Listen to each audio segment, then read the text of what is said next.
Assalamu alaikum, my lovely audience and my dear students. Welcome back to my channel Learn English with Iqbal.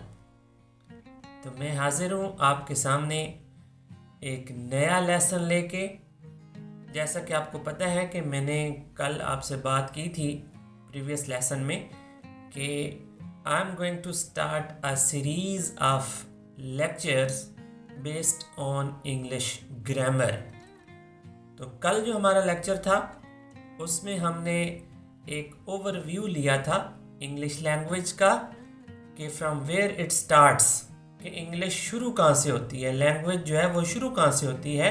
तो थोड़ा सा previous knowledge को हम recall कर लेते हैं। उसमें हमने स्टार्ट किया था अल्फ़ाबेट से, देन एक वर्ड, उसके बाद फ्रेज़, देन क्लॉज, फिर उसके बाद सेंटेंस, उसके बाद paragraph, then an essay, then a book.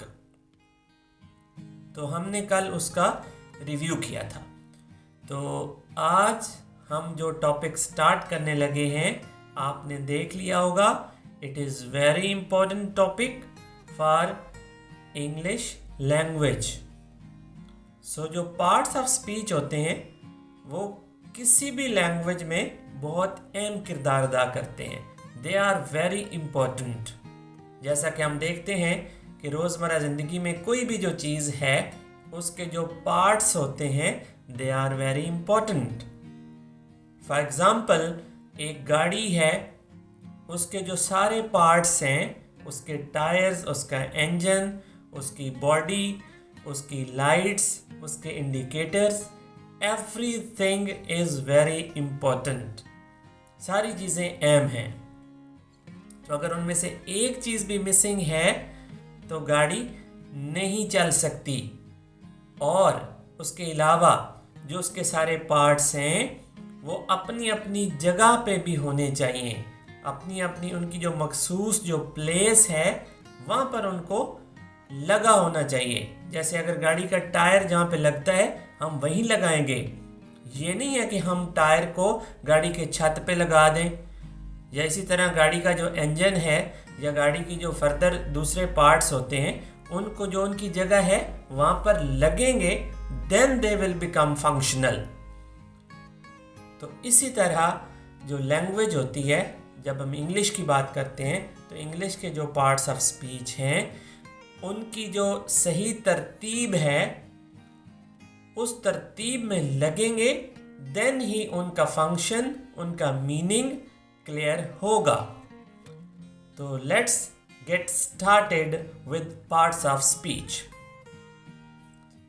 There are 8 parts of speech: noun, pronoun, verb, adverb, adjective, preposition, conjunction and interjection.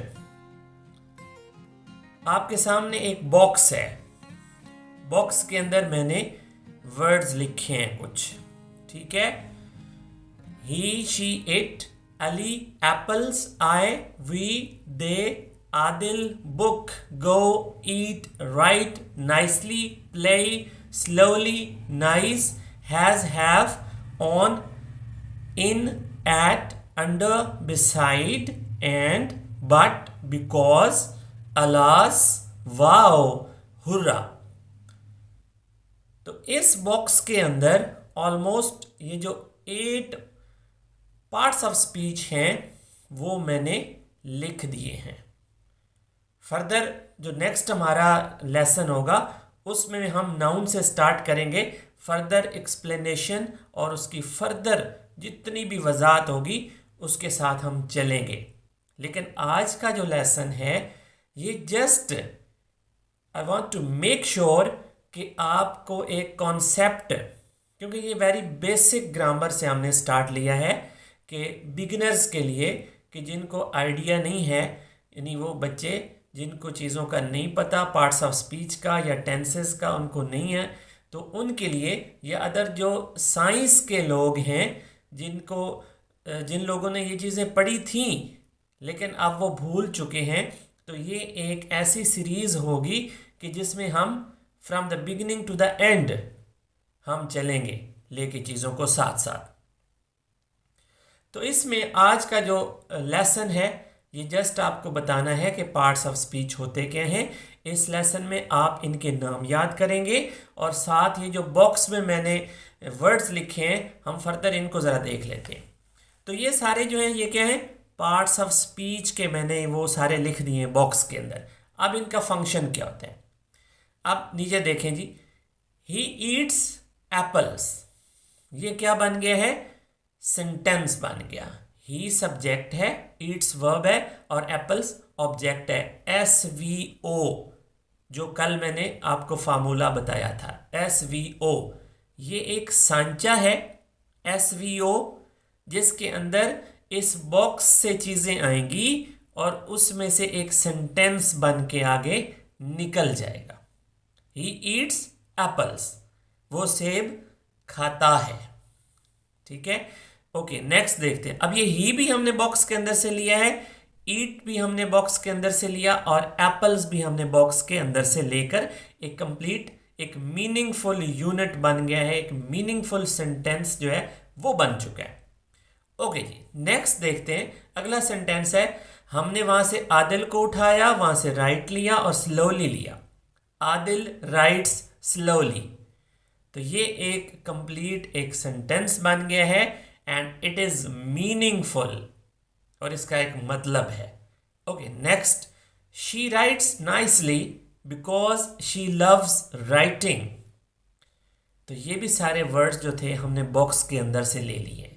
वहां पर जो लिखे हुए हैं वर्ड्स बॉक्स के अंदर, तो वो रैंडमली उनको हमने तरतीब में वो नहीं है, वो रैंडमली है, लेकिन जब हमने वहां से उठा के उस SVO के सांचे में उनको डाला तो वहां से क्या हुआ, एक सेंटेंस निकल आया बन के, एक कंप्लीट एक मीनिंगफुल सेंटेंस निकल आया बन के।